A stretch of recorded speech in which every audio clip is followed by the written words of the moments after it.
On dit que j'ai touché à la magie, j'ai touché à la sorcellerie. Vous savez aussi, non? On ne vous dit pas ça? Oui, on a dit que j'ai touché à la magie, je suis franc-maçon. Je vais vous expliquer comment tout ceci est arrivé. Je peux te dire.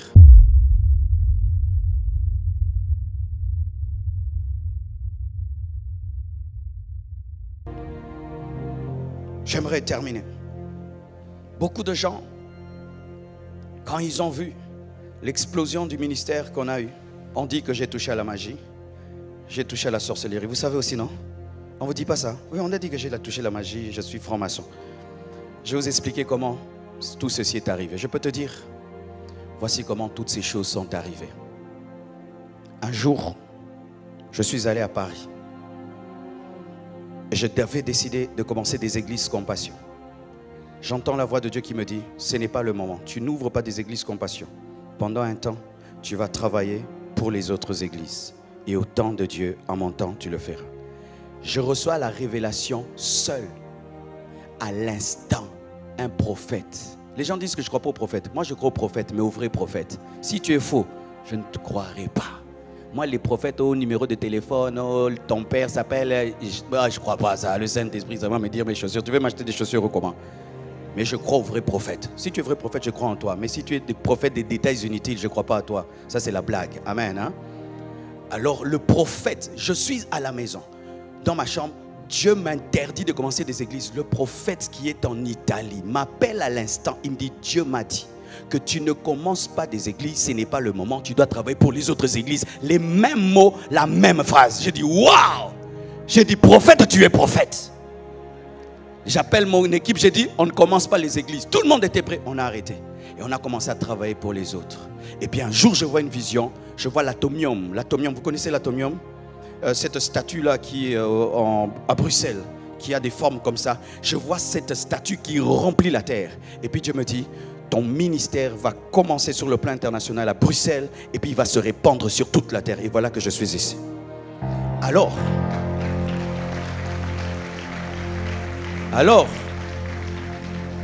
quand Dieu te promet des choses, Satan entend et il va venir te promettre. Alors un jour, je vais à Brazzaville. Je vois une vision. Depuis que je suis sur la terre, je n'ai jamais vu quelqu'un d'aussi beau. Je vois un être beau. Il était comme Michael Jackson. Il avait le magnétisme de Michael Jackson. Il marchait comme s'il planait.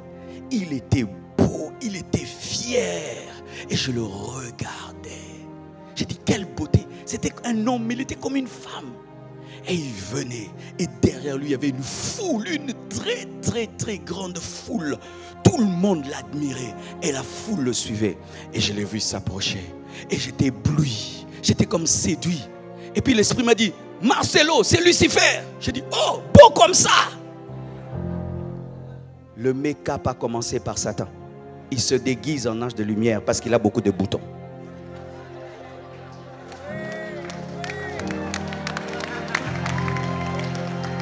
Il savait que s'il venait comme un dragon, j'allais le chasser. Il s'est déguisé en astre brillant parce qu'il fut un astre brillant. Mais son âme est abîmée. Satan peut prendre l'apparence qu'il avait avant, mais il ne peut pas prendre l'intérieur qu'il avait. Et j'ai vu dans ses yeux, il avait un regard sombre, rempli d'orgueil et de méchanceté. Et la voix me dit, c'est Satan. Et il est venu jusque-là. Et il m'a dit, Marcelo, tu veux la gloire et le succès? Et quand il me disait ça, il me montrait la foule qui était derrière. Et puis Dieu m'a dit, dis non. Parce que si tu acceptes dans la vision, tu l'acceptes dans ta vie, tu fais un pacte. J'ai dit, je ne veux pas de ton succès. Satan est orgueilleux. Toi qui es orgueilleux, tu es vraiment son enfant. Il m'a regardé et puis il m'a dédaigné. Et puis il est rentré.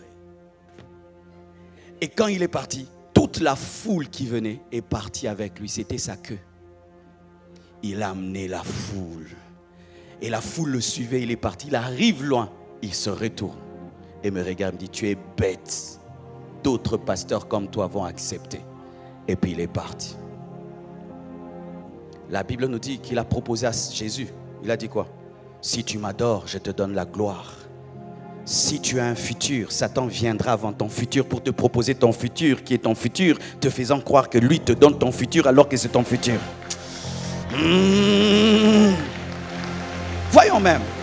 Lorsqu'il vient auprès d'Adam et Ève, il dit que si vous mangez, vous serez comme Dieu. Mais ils étaient déjà comme Dieu parce qu'ils étaient créés à son image, à sa ressemblance. En soi, lorsque le diable vient te donner, il vient te donner ce que tu as déjà. Mais comme tu ne sais pas que tu l'as, il te donne ce que tu as pour que tu puisses l'adorer. Mais tu l'as. C'est pourquoi j'aimerais dire à toutes les filles, on te drague par des hommes riches, mais des maris d'autrui n'acceptent pas. Tu vas épouser un homme riche. C'est pourquoi des hommes riches, maris d'autrui viennent. Ça prouve que tu as cette grâce, tu as cette onction, mais Satan veut dévancer ton mari afin que le mari de l'autre puisse te connaître pour que tu puisses rater ton mari. On te propose l'occultisme pour être riche, tu seras riche. Parce que Satan n'a rien, c'est un voleur. Et puis il vient et il s'en va. Et il me dit, d'autres comme toi accepteront. Et puis il est parti. Quelque temps après, une autre vision surgit. Je vois quoi? Partout je partais, on citait mon nom, à la télé, journaux. Ce temps-là, je n'étais pas trop sur Internet. Et puis j'ai dit, Dieu, c'est comme si j'ai accepté. Le succès est là. Partout on parle de moi. C'est comme si j'ai accepté. Dieu m'a dit, est-ce que tu avais accepté? Non, j'avais refusé, mais le succès est venu. Et puis il m'a dit, non, ça c'est moi qui vais te donner. Il est venu avant, mais ça c'est ce que je ferai. Tu seras élevé. Tu seras connu dans le monde entier. C'est moi qui le ferai. Mes frères, en ce temps-là, je n'avais même pas un visa de Bruxelles. Mon seul voyage international, c'était à Brazzaville. Frères et sœurs, mais quelque chose que j'ai vu dans cette vision. Alors que tout le monde disait, Marcelo, Marcelo, ça ne me faisait rien. Je me promenais comme ça. Et puis je disais, qu'est-ce qui me trouve? Qu'est-ce qui me trouve? Qu'est-ce qui me trouve? Et puis Dieu m'a dit, tu as vu le secret?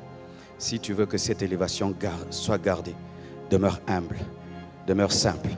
Les gens pourront trouver des choses en toi, mais toi, trouve-toi petit à tes propres yeux et je te garderai, je t'élèverai. Ce que vous voyez là, c'est le surnaturel qui le fait. On vient à Montréal, on déclenche 3 cultes, sans panneau. C'est le surnaturel.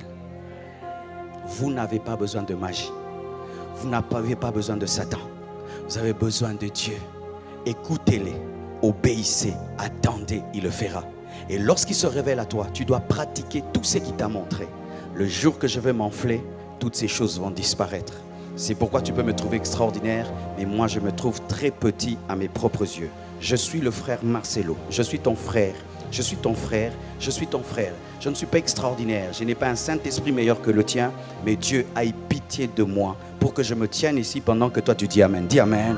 Amen. Alléluia, alléluia, alléluia, alléluia, alléluia.